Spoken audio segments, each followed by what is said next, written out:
नमस्कार, आप सभी को प्रणाम। मेरा नाम है नीरज और मैं आज एक विशेष मुद्दे पर चर्चा करने जा रहा हूँ, जिसमें इंसान अक्सर ये सोचता रहता है कि अब क्या होना चाहिए, मैं अभी क्या कर रहा हूँ, आगे कुछ करूँगा तो होगा या नहीं। इस तरीके से विचारों में खोया रहता है। इस मुद्दे से कैसे उभरा जाए, इस पर हम विचार करने वाले हैं। आज क्रमबद्ध तरीके से समझेंगे कि हमारे जो विचार हैं वो किस केंद्र से उठते हैं,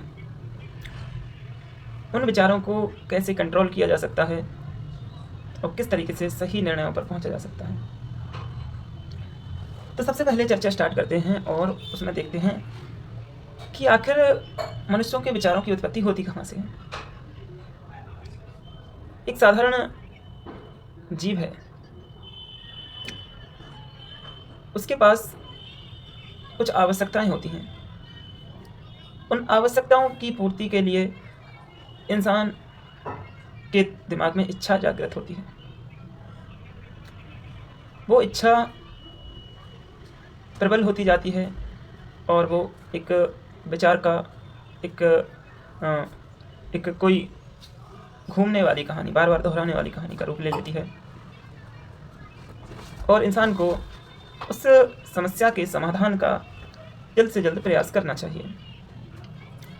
कोई भी थॉट अगर आपके माइंड में बार बार आ रहा है, विचारों को बदला जा सकता है। कोई भी थॉट अगर बार बार आ रहा है तो उसको कैसे बदलेंगे? इसके लिए आपको चाहिए कि आप अपने आप को शांत रखें। आप जितना ज़्यादा शांत होंगे उतने विचार निष्क्रिय होते जाएंगे, क्योंकि आपको आपके सवालों के आंसर खुद प्राप्त होंगे। कई विद्वानों ने कहा है, बुद्ध ने कहा है यहाँ तक कि अपो दीपा भवा, अपना दीपक खुद बनिए। जब तक हम इस चंचल संसार को देखते रहेंगे, उसके प्रत्येक घटना में उलझे रहेंगे, कभी अपने दिमाग को शांत ही नहीं करेंगे, तो आप पाएंगे कि आपका दिमाग धीरे धीरे उसी के इर्द गिर्द घूमता रहता है और आप उससे निकल भी नहीं पाते हैं। अगर कोई व्यक्ति कुछ समय के लिए, लगभग 1-1.5 घंटे के लिए खुद को दे, जिसमें उसके पास विचार आ रहे हैं, उसके दिमाग में विचार चल रहे हैं, उनको आने दे। रोकने की ज़रूरत नहीं है, क्योंकि वो रुकेंगे भी नहीं। वो आपको इतना, क्योंकि इंसान विचारों से ही कंट्रोल होता है, उनको आने दें। अच्छे बुरे, दूर दराज, पास आस पड़ोस, जो भी विचार आ रहे हैं उनको आने दें। आप पाएंगे कि कुछ समय के बाद ये विचार आते आते आते आते विचार उठ रहा है और विचार खत्म हो रहा है, विचार जन्म ले रहा है, विचार मर रहा है, विचार जन्म ले रहा है, मर रहा है। एक समय के बाद एक शून्यता की स्थिति बनेगी, न्यूट्रल की स्थिति बनेगी। उस समय पर ना कोई विचार जन्म लेगा, ना कोई विचार मरेगा। तब आप पाएंगे कि हम कुछ और हैं। अभी तक हम कुछ और थे और अब हम कुछ और हैं, यानी कि इंसान को अपनी असली पहचान होगी कि हाँ, मैं कुछ और हूँ। अभी तक मैं जो अपने आप को समझता था वो मैं नहीं हूँ। फिर उसके अंदर से विचार निकलेगा कि अब मुझे क्या करना चाहिए। जब वो विचार निकलेगा तब आप जीवन के एक सत्य में सफ़र कर रहे होंगे, जहाँ ना सुख होगा, ना दुख होगा, ना दर्द होगा, ना पीड़ा होगी, ना इच्छा होगी, ना तमन्ना होगी। एक अनायास निष्काम ही विचार आएगा। वह ऐसा विचार होगा जो आपको बहुत ऊंचाइयों पर ले जाएगा, और वो ऐसा विचार होगा जिसका आपको ऊंचाइयों पर ले जाने की कोई इच्छा नहीं होगी। इस अवस्था को कहते हैं जीवन का असली आनंद वाली अवस्था। और ऐसी ही अवस्था इंसान के साथ हर समय रहनी चाहिए, जहां इंसान होश में रहे।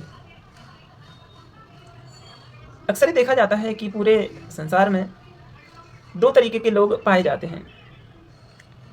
एक ऐसे लोग होते हैं जो कुछ सोचते समझते नहीं हैं, बस इधर किसी ने धक्का दिया, उधर किसी ने धक्का दिया, चलते जा रहे हैं, कोई मंजिल का पता नहीं है। इन्हें कह लो एक तरीके से बेहोश।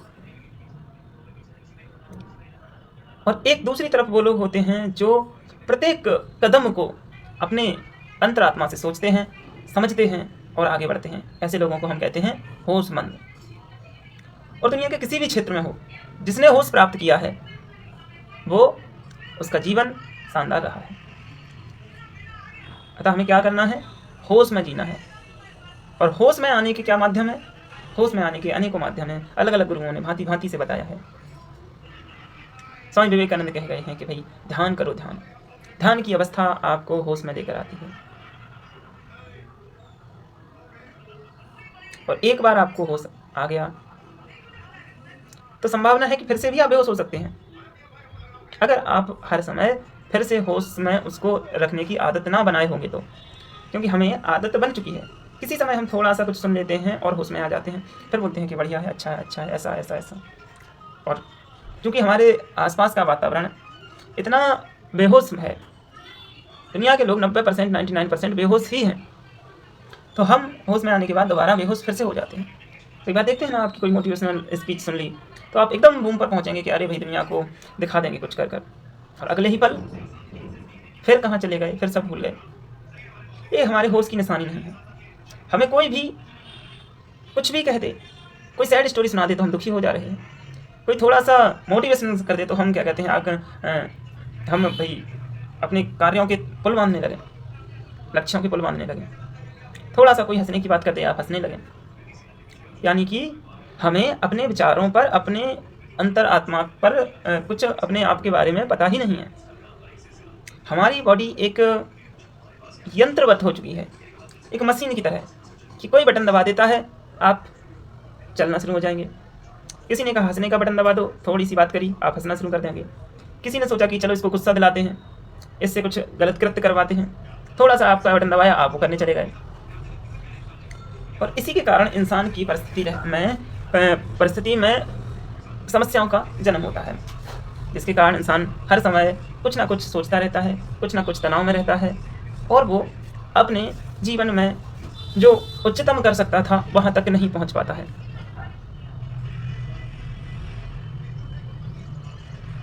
मनुष्य को उच्चतम तक पहुँचने के लिए अपने आप को होश में लाना होगा।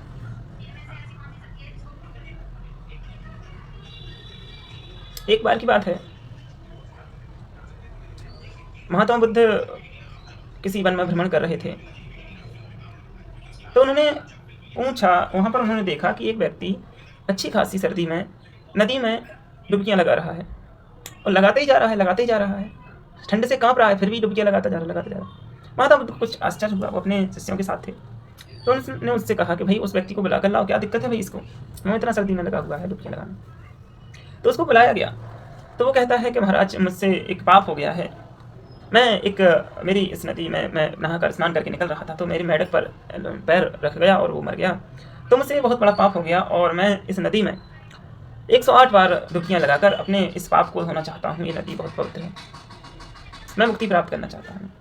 तब महात्मा बुद्ध ने कहा, अरे कैसी मूर्खपंती की बातें कर रहे हो, होश में आओ। अगर इस नदी में 108 डुबकियाँ लगाने से तुम्हारी मुक्ति, तुम्हारे पाप कट सकते हैं, तो इसमें इतनी सारे जीव रह रहे हैं, मेढक भी इसी में था, मछलियाँ भी हैं, मगर भी हैं, भांति भांति के जीव हैं, इन सब मुक्त हो गए होते, क्योंकि ये तो हमेशा से ही पानी में रह रहे हैं। जब तुम्हारे 5-10 मिनट पानी में रहने से तुम्हें मुक्ति मिल सकती है, तो इस नदी के सभी जीवों को तो मुक्ति मिल ही चुकी होगी। तो व्यक्ति होश में आता है और कहता है, आपने मेरी आंखें खोल दी। इससे पहले मुझे इतने साधारण अंदाज में किसी ने नहीं समझाया कि मुक्ति या सत्य की पहचान कैसे हो सकती है। तो आपको समझना है कि इंसान परेशान क्यों है, वो क्यों दुखों को लेकर चल रहा है, सिर्फ अपनी बेहोशी के कारण। इंसान को कर्म करना चाहिए, संघर्ष करना चाहिए, चुनौतियों को स्वीकार करना चाहिए, समस्याओं का समाधान करना चाहिए, लेकिन होश में रहते हुए।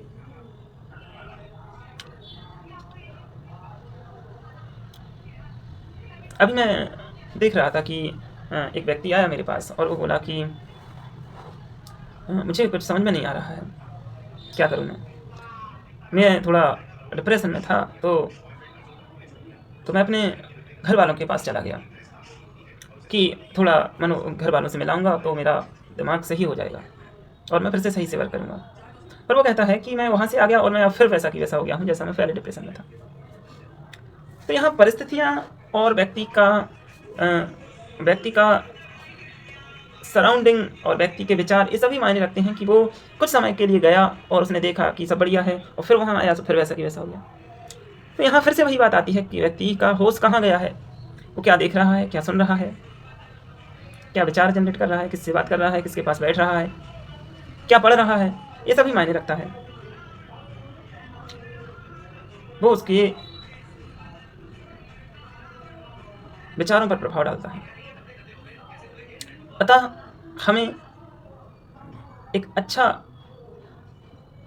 दृश्य है जिसे देखना चाहिए।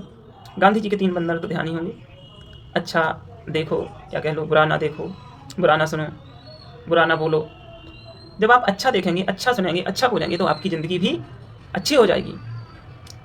या कह लो एक दिन भी अगर आपका अच्छा हो जाता है, एक दिन ही ना कहें कि आप 1 घंटे के लिए अपने आप पर होशमंद तरीके से जीकर देखिए।